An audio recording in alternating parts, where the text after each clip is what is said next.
Oke teman-teman, pada kesempatan kali ini kita bakal ngebahas tentang merger arbitrage. Nah, merger arbitrage ini merupakan salah satu keyword atau kata yang sering dijumpai di keuangan atau di bagian perusahaan biasanya karena berhubungan dengan penggabungan perusahaan.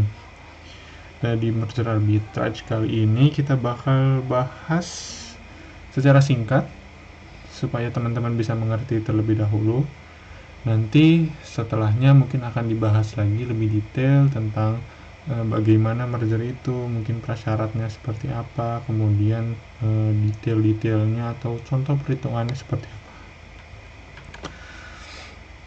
Nah, sebenarnya sudah banyak buku yang membahas tentang merger arbitrage ini, tapi pada kesempatan kali ini akan kita pakai itu sumber dari referensi Thomas Kirchner. Nah, di buku ini dibahas tentang merger arbitrage dengan cukup jelas, di mana dijelaskan juga apa itu merger arbitrage, contohnya seperti apa, kalau ada perhitungan seperti apa, dan lain sebagainya. Jadi kalau teman-teman mau belajar lebih dulu, bisa baca buku ini, kemudian bisa dipahami sama teman-teman sendiri. Nah, kita mulai dari merger itu apa. Nah, merger sebenarnya secara singkat itu bisa dibilang adalah sebuah penggabungan dari satu perusahaan dengan perusahaan lain.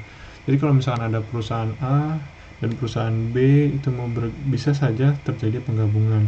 Nah, gunanya apa sih mereka bergabung? Mereka tentunya bergabung untuk beberapa tujuan, diantaranya ingin memperbesar pasar, bisa ingin memperbesar market mereka, ingin misalkan jalur distribusi mereka lebih besar atau cakupan distribusi mereka lebih besar, atau menambah sumber daya manusia atau sumber daya alam dari perusahaan yang bergabung itu, dan lain sebagainya. Tentunya arahnya pasti ke yang supaya perusahaan tersebut atau kedua perusahaan tersebut lebih bisa mendapatkan keuntungan yang lebih besar. Nah, penggabungan perusahaan ini itu disebut biasanya merger, atau ada satu istilah lagi namanya akuisisi. Nah, sebenarnya dua kata ini itu harus dibedakan karena memang punya makna yang berbeda. Nah, pertama itu merger itu secara harfiah memang dijelaskan bahwa itu terjadi jika satu perusahaan dengan perusahaan lain bergabung, kemudian skala operasinya bergabung juga, sehingga terjadi perusahaan yang lebih besar dengan entitas yang baru. Jadi misalkan A bergabung dengan B, itu berubah jadi C. Sedangkan akuisisi adalah proses penggabungan dua buah perusahaan yang nantinya satu perusahaan itu melebur ke perusahaan lain. Contohnya, jika A bergabung dengan B, maka nanti di akhir hasilnya nama perusahaan adalah perusahaan A misalkan. Jadi B itu masuk ke dalam bagiannya A. Nah, biasanya akuisisi ini terjadi dari perusahaan besar ke perusahaan kecil, walaupun tidak menutup kemungkinan terjadi di dua perusahaan besar. Nah, untuk mekanisme merger sendiri biasanya ada rentetannya. Jadi baik dari mulai inisiasi awal sampai kesepakatan akhir sampai pengumuman. Nah, di merger sendiri itu ada mekanismenya, di mana biasanya ada timbal balik yang ingin dilakukan oleh mereka. Salah satunya adalah dengan kesepakatan merger itu dilakukan pembayaran atau penukaran dari stok atau saham. Nah, mekanisme-mekanisme ini biasanya dibagi menjadi 3, yaitu pertama, merger yang terjadi itu ada transaksi cash di dalamnya. Misalkan A sama B merger, tapi B ini punya kesepakatan kalau oke, saya merger kalau ada imbal cash sebesar ini gitu. Ataupun sebaliknya dan sebagainya. Nah, kalau untuk stok sendiri itu terjadi pertukaran saham. Misalkan A bergabung dengan B. Nah, A ini diberikan saham sebesar tertentu, misalkan 10% atau misalkan 30% di perusahaan B. Jadi A dan B seperti itu.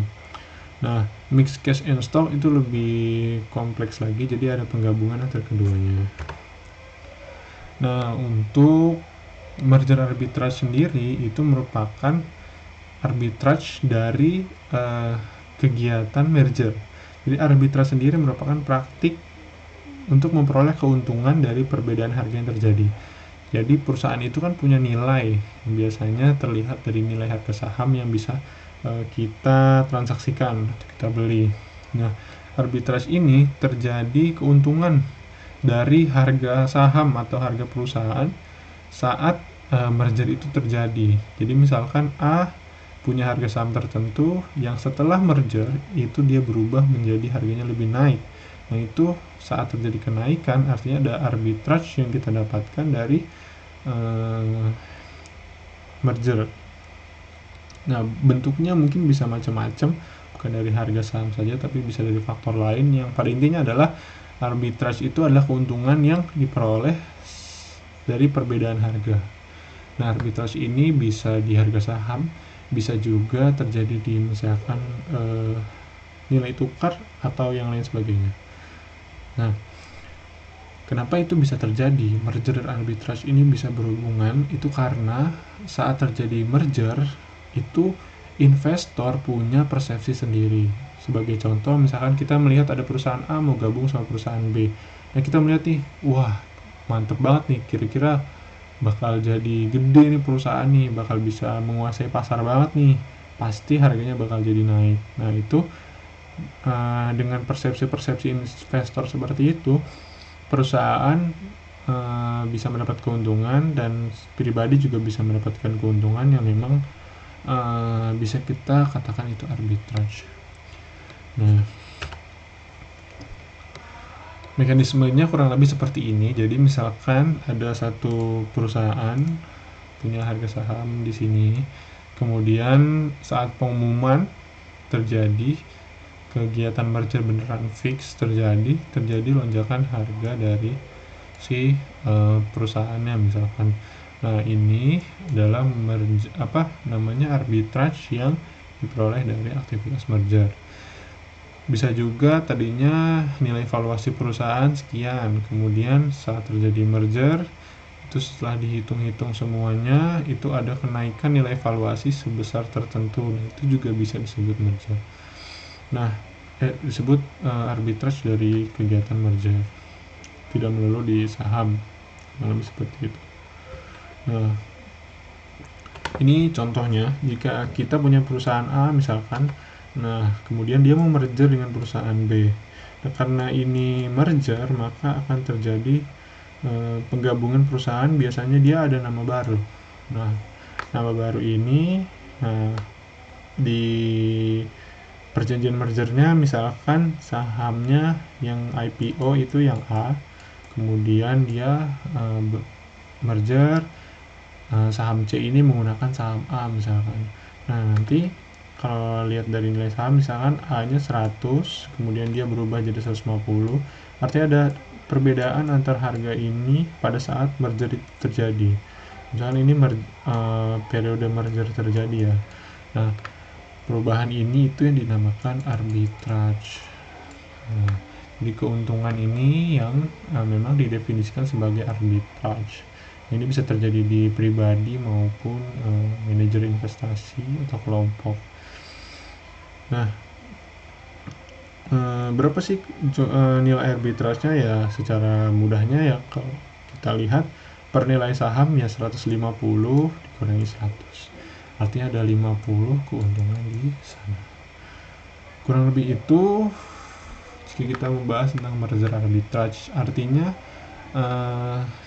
saat terjadi merger itu akan ada kejadian yang terjadi berupa persepsi dari para investor yang dapat mempengaruhi nilai valuasi maupun nilai harga saham yang itu bisa dimanfaatkan sebagai arbitrage dari merger atau dari aktivitas tersebut. Nah, itu bisa kita manfaatkan yang sebaik-baiknya, yang mungkin bisa berdampak kepada pribadi maupun berdampak pada perusahaan tersebut. Kurang lebih itu yang akan disampaikan hari ini.